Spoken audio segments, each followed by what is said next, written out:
Taliban claimed victory on Monday over opposition forces in the Panjshir Valley northeast of Kabul, completing their takeover of the country following the capture of Kabul last month and the chaotic withdrawal of foreign troops. Opposition official rejects Taliban victory claim. As the world anxiously waits for the announcement of the government in Afghanistan, Taliban chief Haibatullah Akhundzada has proposed Mullah Muhammad Hussain Khan's name as the new head of state. The Taliban had made preparations to announce the government today, but it was postponed due to some unavoidable reasons. Google has temporarily locked down an unspecified number of Afghan government email accounts as fears grow over the digital paper trail left by former officials and their international partners.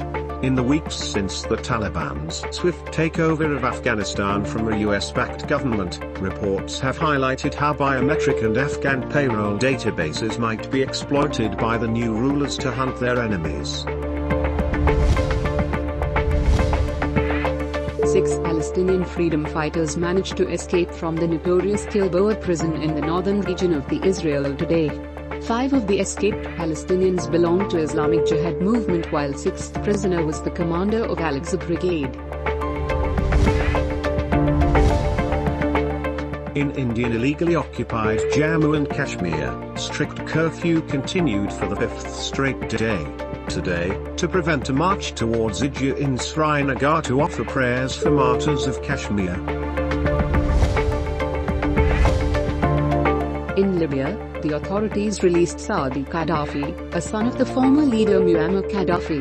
Saadi Gaddafi fled for Niger during the NATO-backed uprising, but was extradited in 2014 and has been imprisoned since then in Tripoli.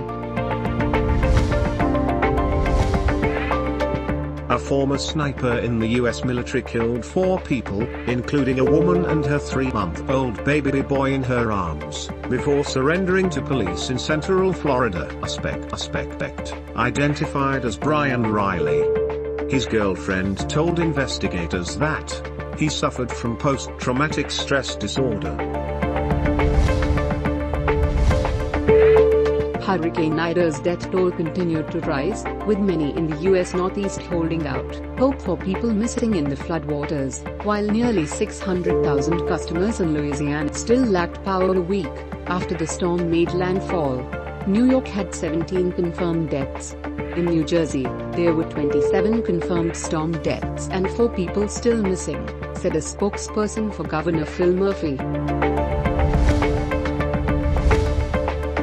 The Pakistani nation paid a befitting tribute to the country's armed forces, who lay down their lives for the motherland, as it observed Defense Day with traditional spirit and on September 6, 1965, the armed forces of Pakistan successfully thwarted an Indian onslaught.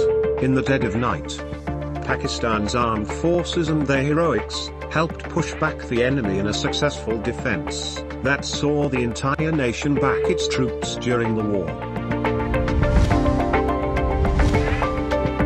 Prime Minister Imran Khan and President Arif Alvi salute the valiant sons of soil for laying down their precious lives in defense of their country. We pay homage to the families of Shuhada fighting their loved ones in the defense of motherland, added the Prime Minister. President in his message said that being fully cognizant of developments in its neighborhood, was committed to securing peace, and prepared with what any plot hatched to hamper peace. Pakistan has recorded 57 fatalities over the last 24 hours, pushing the death toll to 26,232. According to NCOC, 3,613 fresh COVID-19 cases reported. The NCOC placed the positivity rate at 6.32%. Italian Foreign Minister Luigi Di Maio has arrived in Islamabad to hold talks with the Pakistani leadership on the evolving Afghanistan situation. During talks between the two foreign ministers, views will be exchanged on the latest developments in Afghanistan. Matters pertaining to bilateral relations will also be part of the parleys, the Foreign Office said in a statement. Chief Selector Mohammad Wasim has announced Pakistan's squad for the upcoming ICC Men's T20 Cricket World Cup, which is scheduled to take place from October 17. Mohammad Nawaz, Mohammad Rizwan, Mohammad Wasim Jr., Shaheen Afridi, and Sohaib Maqsood have been selected for the team as well. Former Pakistan skipper Sarfaraz Ahmed has been dropped from the T20 squad after he was also sidelined for the New Zealand ODI series.